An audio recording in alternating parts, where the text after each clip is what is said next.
वो वहाँ से पत्थर आ रहे हैं, हमारी गाड़ी सबसे आगे खड़ी है और ये पीछे तक ऐसे गाड़ी है। अब हम कहीं भी नहीं रुकेंगे, सीधा स्कर्दू जाकर रुकेंगे तो देखते हैं कि आगे कितना टाइम लगता है और रास्ता कैसा है, क्योंकि पिछले दिनों यहाँ पे ना लैंडस्लाइडिंग हुई है। ये इस तरह से रास्ता खराब आया है थोड़ा सा, अभी देखते हैं कितना लंबा खराब है ये। तो अब हम 1 बजे तक यहीं फंसे हुए हैं, तो अगर आप इस रूट पे आ रहे हैं तो ये थोड़ा सा आप ज़हन में रख लेगा, क्योंकि ये जो रास्ता है ये दिन में सिर्फ 2 घंटे खुलता है। क्योंकि यहाँ तक तो इजी सीन है, सफर जो है बहुत आसान है। असल सफर जो है वो यहाँ पे शाम के बाद शुरू होगा, क्योंकि ये बहुत ज्यादा लैंडस्लाइडिंग हुई तो 3-4 दिन रास्ता ये बंद रहा था। हम लोग जब कल घर से निकले थे, अगर हमें अंदाजा होता ना कि स्कर्दू आते हमें इतना टाइम लग जाना, पूरा 24 घंटे लग जाना, 1000 किलोमीटर का सफर है, तो शायद हम ये पंगा ना लेते। गर्मियों में जब हमने स्कर्दू या हुंजा जाना होता तो हम लोग इस रास्ते से आते हैं। ये रास्ता मेरे पीछे वाला बाबूसर चौक की तरफ से आ रहा है और आगे सिर्फ स्कर्दू की तरफ जाता है, मगर अभी बाबूसर चौक वाला रास्ता जो है वो बंद है। आज हम इस रास्ते से आए हैं और अगर आपने भी हुंजा और स्कर्दू जाना है और आपको नहीं पता कि बाबूसर टॉप के अलावा कौन सा रास्ता जाता है तो ये वीडियो देख लें।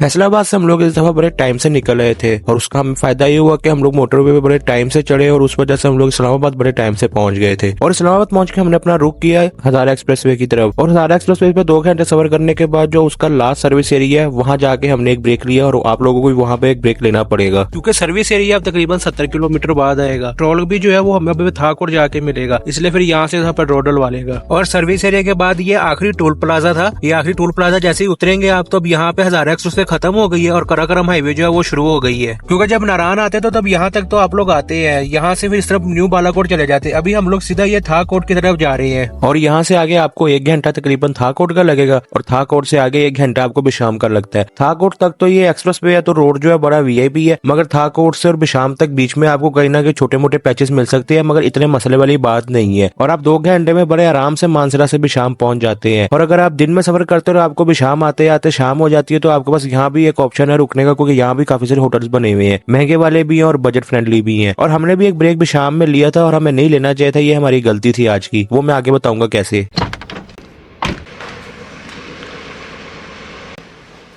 क्योंकि असल सफर हमारा अब यहाँ से शुरू होगा। यहाँ तक तो इजी सीन था, यहाँ से आगे असल सफर शुरू क्यों होगा वो एक दफा दासू पहुंच जाए मैं फिर बताता हूँ।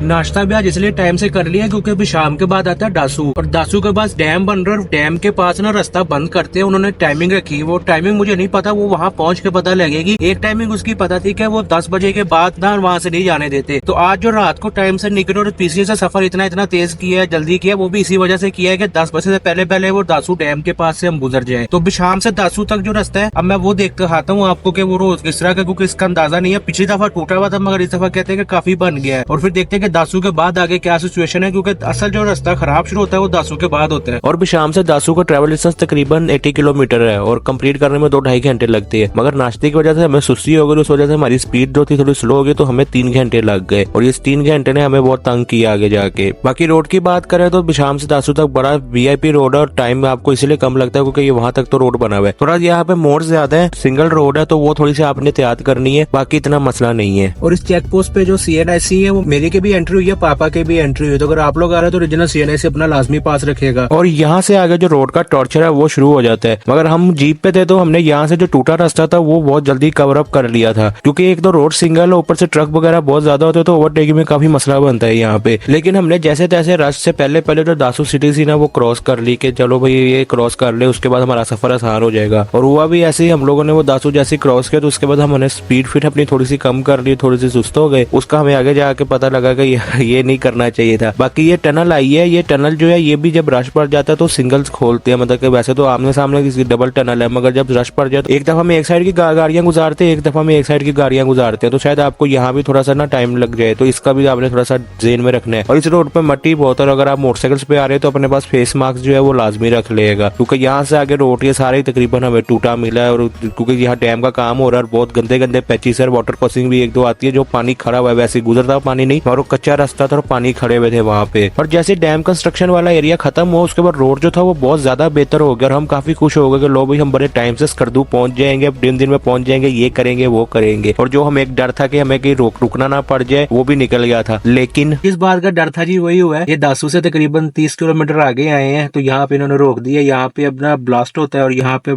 तकरीबन खुलेगा रास्ता 1 बजे और अभी टाइम हो रहा है इस वक्त तकरीबन 9:49। तो हमने तो सुना ये था कि ये 10 बजे रास्ता बंद होता है, मगर वो कह रहे कि नहीं ये 9:30 ही बंद हो जाता है। तो अब हम 1 बजे तक यहीं फंसे हुए हैं। तो अगर आप इस रूट पे आ रहे हैं तो ये थोड़ा सा आप जेहन में रख लेगा, क्योंकि ये जो रास्ता है ये दिन में सिर्फ 2 घंटे खुलता है। सुबह 10 से 1 बंद होता है और 3 से 5 बजे बंद होता है। 1 से 3 बजे सिर्फ ये रास्ता खुलता है। और हम लोग यहाँ पे तकरीबन 3.5 घंटे फंसे रहे और ये सोच रहे कि यार नाश्ता ना करते तो ऐसा हो जाता वैसा हो जाता, मगर होता तो वही है जिसमें अल्लाह की बेहतरी होती है। मगर 2 चीजें यहाँ पे अच्छी थी। एक तो टेलीनॉर का इंटरनेट चल रहा था, स्पीड इतनी ज्यादा नहीं थी मगर काफी गुजारा हो रहा था और हमारा टाइम इसने बहुत ज्यादा गुजार दिया था। और मौसम अच्छा है, वरना वहाँ से सूरज पड़ रहा होता है और वो वहाँ पे छाँव होती है। क्योंकि एक दफा गुजरे थे 2022 में, तो थोड़ा देर के लिए यहाँ पे रुकना पड़ा था। तो हमें पता है कि गर्मी में क्या हाल हो रहा था यहाँ पे। पूरे 1 बजे ये रास्ता जो था इन्होंने खोल दिया था और इस जगह पे यहाँ पे ब्लास्टिंग कर रहे थे। और ये जो सामने से गाड़ियां आ रही हैं ये बेचारी उस तरफ फंसे हुए थे। मगर एक चीज अच्छी थी कि ये ट्रक इस तरफ पानी लगा रहा था तो मिट्टी जो थी वो इतनी नहीं उड़ रही थी। और यहाँ से चलास तकरीबन 100 किलोमीटर सफर बनता है, मगर उसको करने में 4 घंटे लग जाते हैं। रास्ता तो आगे जाकर ये बहुत बेहतर हो जाता है, एसफाल्ट रोड है, मगर उसके इस पे मोड़ बहुत ज्यादा है। उस वजह से सफर जो है वो हम लोग अपनी तरफ से बहुत ज्यादा कर रहे होते हैं, मगर एक ही जगह मुसलसल घूमते जाते हैं। इस वजह से चलास पहुंचते पहुंचते ना बहुत ज्यादा टाइम लग जाता है। और फिर शाम के बाद हमें यहाँ पे कोई खास पेट्रोल पंप भी नजर नहीं आया। तो अगर आप इस रास्ते पे आ रहे हैं तो आपको सोच लेगा कि 10 के बाद आपको चलास में पेट्रोल मिलेगा। तो फिर शाम से एक दफा अच्छी तरह अपनी टैंकी जो है फुल करवा लेगा और अपने पास रास्ते पे पानी और खाने पीने की सामान लाजमी रखेगा, क्योंकि इतनी ज्यादा कोई टक शॉप या दुकानें खाने पीने की भी हमें नजर नहीं आई है। और ये चला 0 पॉइंट गर्मियों में हम लोग इस रास्ते से आते हैं। ये रास्ता जो बाबूसर टॉप से आके तो इस तरफ जाता है खुंजा स्कर्दू गिलगित की तरफ। आज हम इस रास्ते से आए और इस रास्ते से आके सिर्फ जा रहे हैं। तो अब चल के देखते हैं कि आगे स्कर्दू में कितना टाइम लगता है और कितने बजे हम स्कर्दू पहुंचते हैं, रास्ते की कंडीशन कैसी है। 0 पॉइंट से रायकोट ब्रिज तक तकरीबन आपको 1-1.5 घंटा लगता है। और अभी टाइम इतना कम इसलिए लगता है क्योंकि रास्ता जो है बहुत अच्छा हो गया, एसफाल्ट रोड है सारी। आगे जाके एक रास्ता टूटा हुआ आता है वो मैं आपको बताता हूँ। मगर अगर आपने पेट्रोल डलवाना हो 0 पॉइंट के बाद तो गवर्नर फार्म नाम की जगह आती है, यहाँ से आपको पेट्रोल पंप मिल जाएगा। ये एक ही पेट्रोल पंप है तो यहाँ से आप फ्यूल अप करवा सकते हो। यहाँ से आगे फिर आपको जगलोड में पेट्रोल पंप मिलेगा। और टूटा रास्ता जो शुरू होता है वो ये तत्ता पानी के पास होता है। सिर्फ ये एक एरिया इसमें से गंदा है क्योंकि यहाँ पे ना लैंडस्लाइडिंग होती है बहुत ज्यादा। अगर बारिश हो जाए, बारिश ना भी हो तो यहाँ पे लैंडस्लाइडिंग का रिस्क रहता है। और यही थोड़ा सा पैच है गंदा, बाकी तो ये पीछे रास्ता सारा बेहतरीन था। और रायकोट ब्रिज पे चढ़ने के बाद हम लोग आगे जाके फिर कनेक्ट हो जाते हैं शारा रेशम से। और इसका तो मुझे बताने की जरूरत नहीं है कि कितना वीआईपी रास्ता है। और हमें तकरीबन आगे जाके हमने जगलोड से एक फ्यूल अप लिया था क्योंकि आगे फिर हमने स्कर्दू वाले रोड पे चल जाना था। और फ्यूल अप लेने के बाद हम लोग शाम को तकरीबन पहुंचे थे जेएसआर। और ये जी फेमस जेएसआर। इससे पीछे 3-4 पॉइंट आते हैं जो मुझे मिस करने पड़े हैं क्योंकि लाइट बिल्कुल भी नहीं थी, अंधेरा हो गया जैसे कि आपको पता है। अभी टाइम हो रहा है तकरीबन 6:20 और ये हमारा लास्ट ब्रेक है। अब हम कहीं भी नहीं रुकेंगे, सीधा स्कर्दू जाकर रुकेंगे। तो देखते हैं कि आगे कितना टाइम लगता है और रास्ता कैसा है, क्योंकि पिछले दिनों यहाँ पे ना लैंडस्लाइडिंग हुई है, उस वजह से रास्ता 3-4 दिन बंद रहा है। तो देखते हैं कि कितने से इस समय लैंडस्लाइडिंग हुई हुई है, गाड़ी का किस तरह, गाड़ी कहाँ तक सही जाती है, कहाँ पे अपने गाड़ी की तैयार करनी है, वो सब मैं आपको बताता हूँ। तो अपना सफर शुरू करते हैं आगे के लिए। जेएसआर जगलोड स्कर्दू जंक्शन से तकरीबन जो हमारा स्कर्दू तक ट्रेवल है वो 170 किलोमीटर बनता है। और ये सारा रोड जो है बहुत अच्छा एसफाल्ट आप बना दिया है और ये रोड पे आप रात को भी सफर कर सकते हैं, सेफ है। सिर्फ इस रोड पे मसला है लैंडस्लाइडिंग का। इस रोड का कोई भरोसा नहीं, कभी भी लैंडस्लाइडिंग हो सकती है। और अगर बारिश हो रही हो तो तब आप रात को सफर जो है इस रोड पे थोड़ा सा अवॉइड करेगा। बाकी जो पिछला चलास वाला है जो 0 पॉइंट से रास्ता आता है रायकोट तक, वो रात को आप थोड़ा सा अवॉइड करें। वो मैं आपको ये मशवरा दूंगा कि उस पर रात को ट्रेवल ना करें, वो कोशिश करें कि दिन दिन में गुजर जाए। बाकी जब आप इस पे कराकरम हाईवे पे शारा रेशम पे चढ़ जाते हैं तो वो इजी सीन है, आप कहीं भी उस पे रात को सफर कर सकते हैं, कोई मसला नहीं। इस तरह ये जगलोड स्कर्दू रोड है। और ये रोड आगे जाके इस पे 3-4 जगह आती है जहाँ पे पिछले दिनों लैंडस्लाइडिंग हुई थी, उस वजह से एक जगह ये थोड़ा सा पानी खड़ा था और 2-3 पैचेस आते हैं जो थोड़ा सा रफ है, मगर गाड़ी यहाँ से चली जाएंगी। बड़ा इजी सीन था,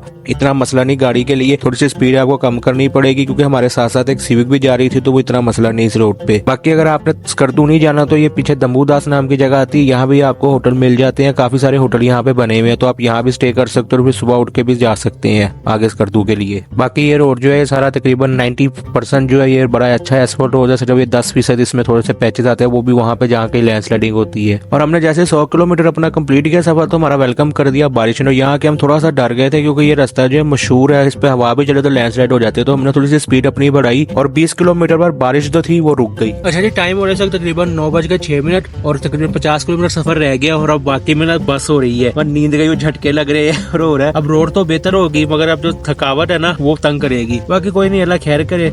ठंडे पानी से मुंह धो लिए, ठंड तो लग रही है मगर ये कि एक दफा होश आ गई है।